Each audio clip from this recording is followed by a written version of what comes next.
अपना बोझ यहोवा पर डाल दे, वह तुझे संभालेगा। वह धर्मी को कभी टलने ना देगा। भजन संहिता 55:22। अब तक तुम मेरे नाम से कुछ नहीं मांगा, मांगो तो पाओगे, ताकि तुम्हारा आनंद पूरा हो जाए। यूहन्ना 16:24।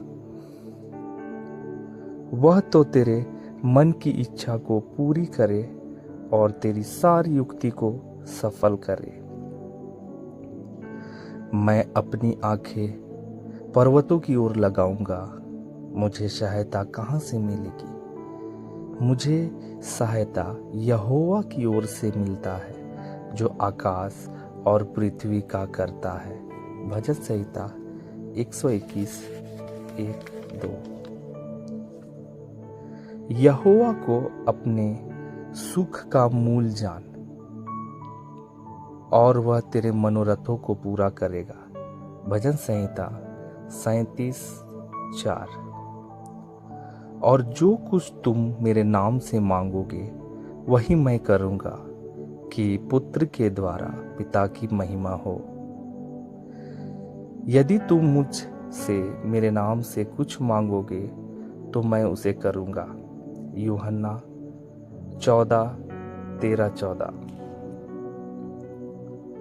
सो जब तुम पूरे होकर अपने बच्चों को अच्छी वस्तुएं देना जानते हो, तो तुम्हारा स्वर्गीय पिता अपने मांगने वालों को अच्छी वस्तुएं क्यों ना देगा। मत्ती 7:11। अब जो ऐसा सामर्थी है कि हमारी विनती और समझ से कहीं अधिक काम कर सकता है, और उस सामर्थ्य के अनुसार जो हम में कार्य करता है। इफिसी 3:20।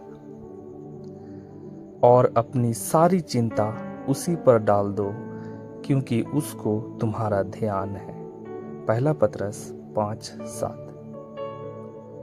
यीशु ने उनकी ओर देखकर कहा, मनुष्य से तो यह नहीं हो सकता, परंतु परमेश्वर से हो सकता है। मत्ती 19:26। यीशु ने उससे कहा, यदि तू कर सकता है, यह क्या बात है? विश्वास करने वालों के लिए सब कुछ हो सकता है। मरकुस 9:23। मांगो तो दिया जाएगा, ढूंढो तो पाओगे, खटखटाओ तो तुम्हारे लिए खोला जाएगा। मत्ती 7:7। फिर मैं तुमसे कहता हूं, यदि तुम में से 2 जन पृथ्वी पर किसी बात के लिए जिसे वे मांगे एक मन के हो, तो वह मेरे पिता की ओर से स्वर्ग में है, उनके लिए हो जाएगी। मत्ती 18:19। जिसने अपने नीच पुत्र को भी न रख छोड़ा, परंतु उसे हम सब के लिए दे दिया, वह उसके साथ हमें और सब कुछ क्यों ना देगा। रोमी 8:32। किसी भी बात की चिंता मत करो, परंतु हर एक बात में तुम्हारा निवेदन, प्रार्थना और विनती के द्वारा धन्यवाद के साथ परमेश्वर के सम्मुख उपस्थित किए जाए। फिलिपी 4:6। क्योंकि अन्य जाति इन सब वस्तुओं की खोज में रहते हैं, और तुम्हारा स्वर्गीय पिता जानता है कि तुम्हें ये सब वस्तुएं चाहिए। मत्ती 6:32।